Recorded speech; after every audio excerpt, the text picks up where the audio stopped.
महाराजांनी जे दीक्षाभूमीला दिलेलं जे भाषण जे आहे, जे ऐतिहासिक भाषण आहे, त्या भाषणामध्ये बाबासाहेब असं म्हणतात की असं होतं कामा नये की तुमच्या गळ्यामध्ये एखादं जसं गाईच्या गळ्यात किंवा म्हशीच्या गळ्यात लोढणं जे असतं ते लोढणं बांधलंय आणि तुम्हाला चालता येत नाही, अशा पद्धतीने तुमची अवस्था होता कामा नये. तर तुमची अवस्था खऱ्या खुऱ्या या बुद्ध धम्माला आत्मसात करत असताना ही योग्य प्रकारे तुम्ही विचार करून स्वतः त्याचा अभ्यास करूनच तुम्ही हा धम्माचा स्वीकार केला पाहिजे, अन्यथा नका करू असं बाबासाहेब म्हणतात. केवळ संख्या वाढवण्यासाठी बुद्धिस्ट बनणे आवश्यक नाहीये, तर खऱ्या खुऱ्या अर्थाने आपल्याला बुद्धिस्ट बनणे, बौद्ध बनणे हे खूप आवश्यक आहे. आणि बौद्ध बनणे याचा अर्थ बुद्ध बनण्याच्या प्रक्रियेमध्ये जाणे.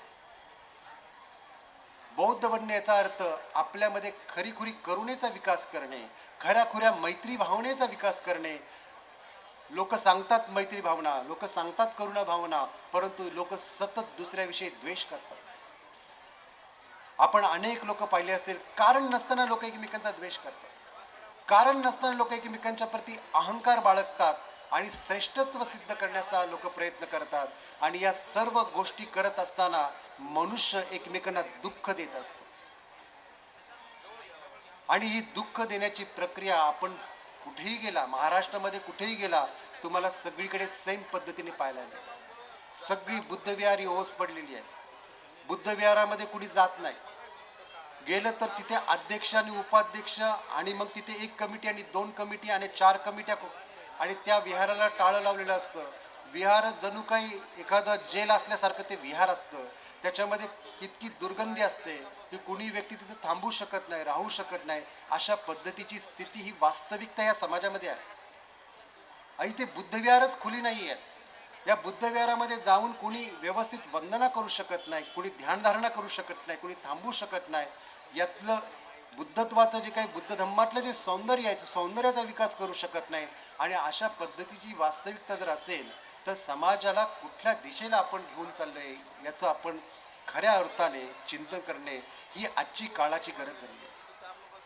म्हणून या समाजाचा विकास आपल्याला साध्य करायचा असेल, सुरुवात घरापासून करा, विहारापासून करा, समाजापासून करा.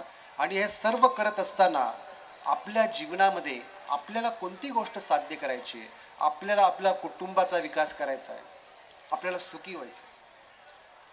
कुटुंबाचा विकास करत असताना आपल्या आजूबाजूला असणारे आपले सर्व समाज बांधव, आपले सर्व शेजारी, मग कोणत्या जातीचा असो, कोणत्या धर्माचा असो, कोणत्या लिंगाचा आणि कोणत्या पंथाचा असो, याविषयी मनामध्ये द्वेष भावना बाळगू नका. याविषयी मनामध्ये कोणत्या प्रकारचा संशय व्यक्त करू नका. आपण प्रत्येक व्यक्तीला या सर्व मानवतावादाच्या विकासामध्ये सामील करणे गरजेचं आहे.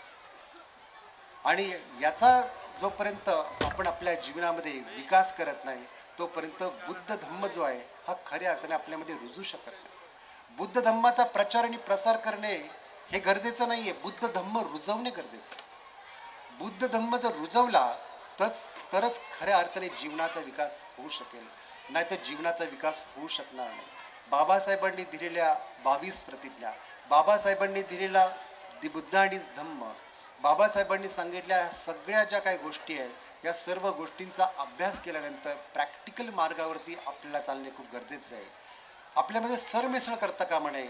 आपण योग्य मार्गाने इतरांना सहकारी, इतरांना सहकार्य करून आपण आपल्या सर्वांचा विकास कशा पद्धतीने साध्य करू शकतो यासाठी आपण सतत प्रयत्न करणे खूप गरजेचे आहे.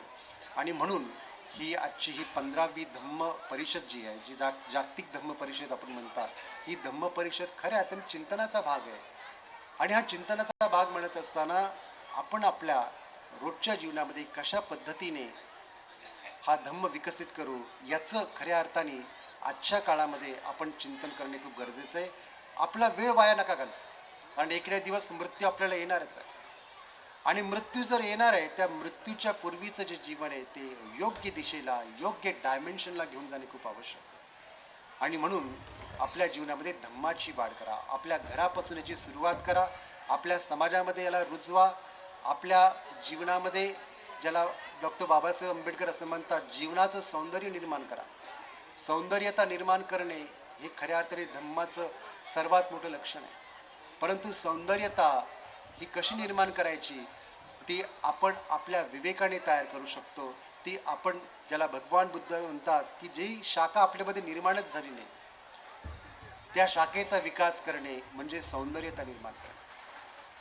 अनुत्पादित ज्ञान शाखेचा विकास करणे म्हणजे सौंदर्याचा विकास करणे आणि उत्पादित ज्ञान शाखेचा विकास करणे म्हणजे पण सौंदर्याचा विकास करणे.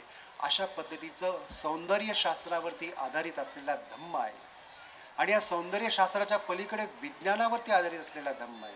या विज्ञानाच्या पलीकडे स्वयं बुद्धत्व प्राप्तीच्या दिशेला आपल्याला घेऊन जाणारा असा हा धम्म आहे. अशा 3 डायमेन्शनमध्ये असणारा धम्म जो आहे, या धम्माचा खऱ्या अर्थाने आपण विकास करणे खूप गरजेचं आहे आणि तो विकास आपण साध्य करायला अशा पद्धतीची अपेक्षा या निमित्ताने मी या ठिकाणी करतो आणि आपण सर्वांनी या ठिकाणी आपणाशी संवाद साधण्यासाठी मला या ठिकाणी पाचारण केलं आणि धम्म या ठिकाणी आपल्याला सांगण्याची संधी दिली.